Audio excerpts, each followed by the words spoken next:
So thanks for the opportunity to talk today. So I wanted to kick off the webinar with a sort of look at where we are with the literature in terms of the dilemmas that some of the literature point towards in implementing online feedback.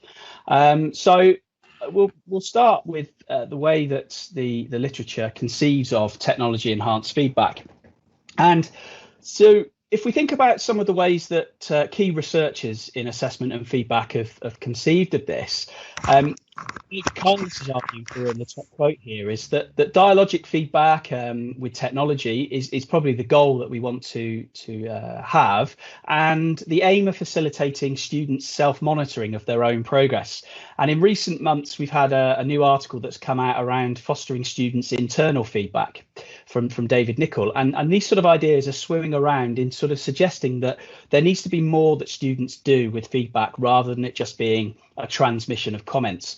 And I want us to remember that as I go through these slides, is that I'm arguing here for a slight change in our around feedback.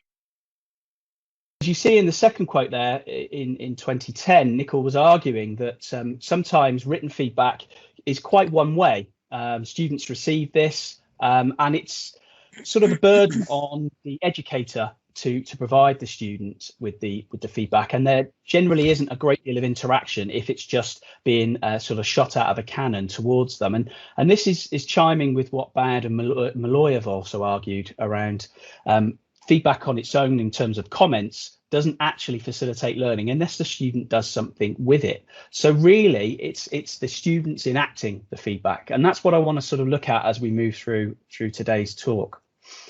Now, we know that there is a growing number of studies that have supported the idea that technology can enhance students' engagement with feedback, all the way back in 2011. And we've seen instances where technology enhanced feedback has been used in a formative sense for students. In Hennessy and Forrester, they've used formative and also facilitation of peer-to-peer feedback. And there is software available also within, say, things like Turnitin, where peer-to-peer feedback can be facilitated, but also students can give each other feedback through their own interactions offline in their own social networks. And we've also seen in recent years some excellent work in Australia led by Abelardo Pardo around learning analytics to generate individualized feedback. He's developed some software that can actually provide students with personalized feedback that is automated through the system. So we've already seen that technology can enhance feedback. However, a lot of the instances that we see in the literature are very transmission focused. And I think that presents some issues that we need to consider as we design technology enhanced feedback moving forward through this time and in the future. So what I wanted to do was cast our minds towards the audio versus written feedback debate. And there is quite a debate within the literature. When I say digital delivery, I'm talking about audio, video and screencast. Now, some of the software that we probably all use for marking does facilitate audio feedback. However, at the moment, things like Turnitin haven't quite got their software to develop towards video or screencast feedback. But there are peripheral softwares that we can use that allow us to do that. And what the research is telling us is that if we use audio feedback, it can be held. It is perceived as more personalised by students rather than written. Students have reported that it's easier to comprehend. And because of the fact that it's spoken, students feel like it's more supportive in tone than written feedback. And I think most interestingly here is some research by Emma Mayhew, who's now at the University of Surrey, suggesting that audio feedback is increased student engagement, with 78% of students more likely to take action or revisit the feedback that they received as opposed to the written feedback. And I think that suggests that in the minds of students, the technology enhanced feedback has a different conception of the effect in terms of their use or understanding of feedback. And I think that's important for us to consider. However, with the caveat, as I've already suggested, what effect does that have on learning? And I think that's really important for us to consider. So I want to suggest three dilemmas here. On the left of the screen, we've got the old paradigm where I'm talking about feedback as transmission of comments. And on the right, the new paradigm where feedback is more of an ongoing dialogue, more discursive, and happens throughout the process rather than at the end. And I'm going to argue around the monologic and dialogic interactions, but also around the practical concerns and the pedagogical concerns, and the dilemma of whether we are doing things for student satisfaction or for student uptake. So the first one is that, interestingly, when students are asked about the audio feedback, they actually feel like it is a real conversation, which is somewhat puzzling in that actually in this research, the feedback was only audio delivered. There was no conversation, but it was the fact that someone was speaking to them. So in the minds of the students, this is a different situation than when comments. So in this particular study by Lunt and Curran, the students suggest it was a personal address to them and that their coursework, quite like sitting in John's office and getting him to explain what I need to do. However, what we need to do is move from a model of transmission of feedback comments to more of one where students are uptaking and enacting the feedback. But multiple research have suggested that audio and visual feedback online can have a relational dynamic to it. The idea of personalization, nuances in tone of voice, informal and engaging delivery. And I think one of the issues that many of us probably find when we write written comments is that we are never really sure whether our intention comes across when the reader reads the feedback. I guess the sense of personalization and nuance, we can recognize some of the communication characteristics of a conversation when someone is delivering an audio feedback or video feedback. And the idea that there's an enhanced presence of the lecturer. And I think one of the biggest concerns, certainly that I had when we came into this particular period of more online delivery, was that we wanted students to feel like we were still there. Students to still feel connected to the learning environment. So I think the idea that they are hearing our voices through audio feedback or seeing us deliver video feedback can have this enhanced presence of the lecturer being there all the time. The second dilemma is one of practical or pedagogic concerns.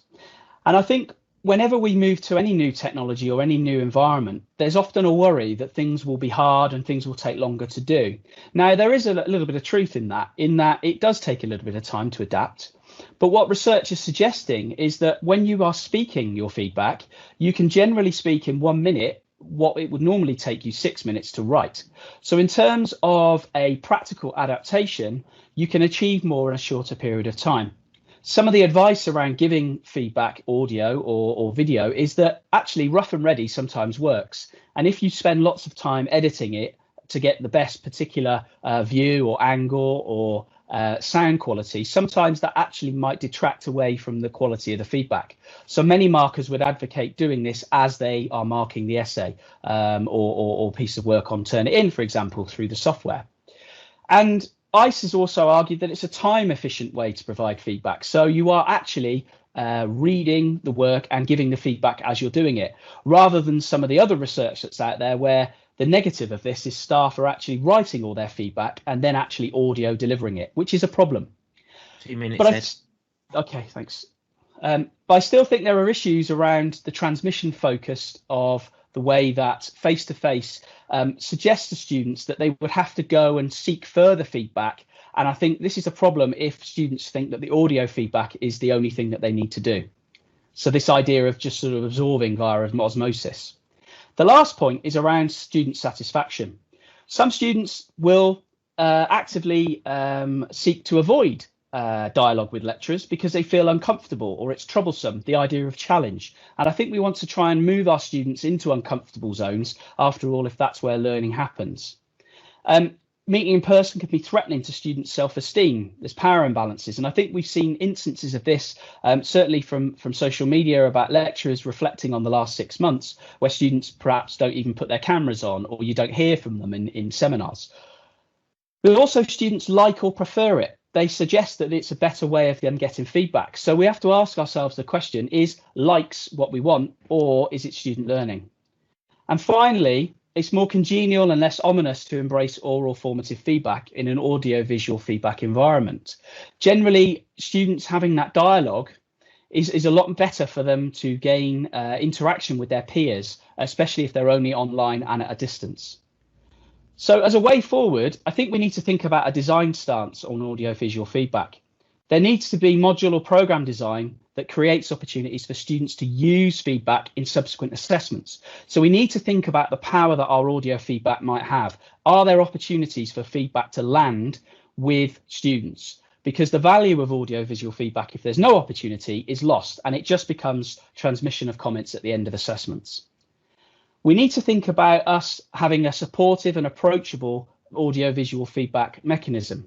It can break down relational barriers to student engagement in one-to-one dialogue with lecturers, or even just video feedback for the whole group so that a cohort knows where things were going for their assessments. And finally, it's a stimulus. It's not a replacement for face-to-face dialogue. We need to think about stimulating dialogic interactions between lecturers asking questions to students through their feedback, but also those engagement and interactions between peers as we move towards a situation where we might have more online learning. Thanks, Phil. Spot on with the timing, Ed. Thank you very much. So I believe my colleagues have been looking at the chat, and Steve, has anyone asked any questions that that you'd like to ask Ed on their behalf? I've got a couple here. Sure has asked, how widespread is audio feedback at Kent? I don't know whether we can put a number on it. As such, I certainly know there are those that are engaging with voice comment feedback, but I can't say that there are many at the moment, in my experience. In the divisions that I support, I don't know if Ed's heard anything different. Yeah, there are a few people using it. I mean, I think the fact that now probably we've all got the equipment to be able to record our voice on our PCs and our laptops, etc. In some respects, the pandemic has forced us to think about things in a more expedited fashion. The software is there if you use Turnitin, for example, to do that. And I think one of the issues that certainly came out in the early research around audio feedback and video feedback was the issue of file size and upload limits, and the fact that it's a little bit more time consuming to save individual feedback and then upload it to a Moodle or another VLE. So I think the fact that it's housed within one system is possibly a benefit for students and for staff because it's already there. But in terms of widespread, I don't know. I think people are doing different things, but I think we're probably going to hear from some people today that are going to highlight some of the good practice that they've been engaging in. And I think there's an evaluative element to this, isn't there? We need to do this over a longer term to see the impact on student learning. I think that's an important thing that we need to consider. Cool. Thank you, Ed. You're on mute, Phil. Do you want another couple, Phil?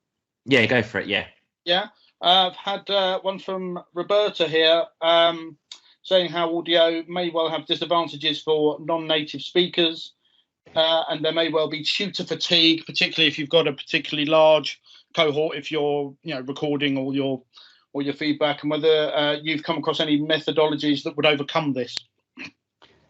Yeah, I think there is obviously the element of tutor fatigue, but arguably you could also have that in terms of the marking as well. There is an element of that. I think the problem sometimes with the way that the software is set up with Turnitin is that because you've got this voice record on the right, it almost angles towards comments rather than the in situ comments, for example, when you're marking an essay.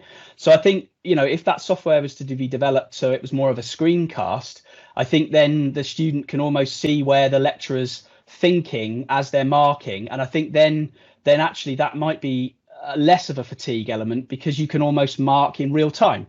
So you're almost recording yourself marking that. But I think obviously until that software is embedded within the system, you're asking staff to use peripheral software, and then that involves more work with saving, uploading and all that sort of stuff. And then there's the worry that it wouldn't actually record, etc., and then you've lost the time. So there is an element of that, but I think it's that transition, isn't it?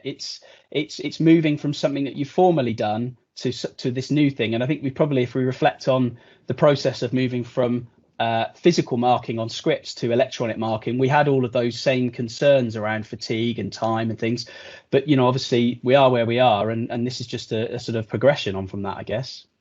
And I think one thing that's key to mention at this point with the development of Turnitin voice comments is that there isn't actually a takeaway option for the students at the moment, that you can't download it.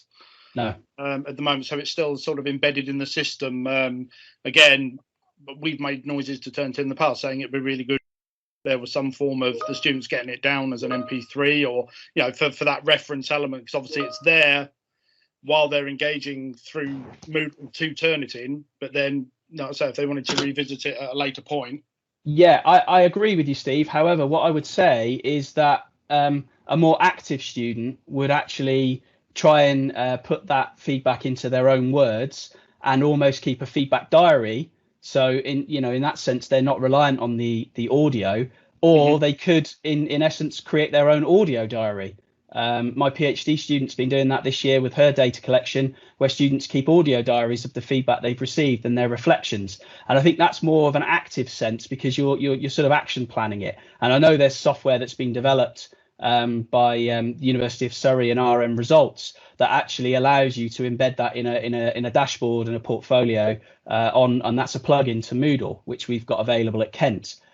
So there are things that students can do. So I guess the takeaway from my talk is that that we don't want the audio just to be a reinforcement of this transmission model. We want students to be more active with it. So I think that's something that the students' responsibility is there as well. Okay. Great. Thank you so much, Steve and Ed. We'll have to stop there in the interest of keeping to time. But yeah, thank you so much, Ed. That was really interesting. Thank you.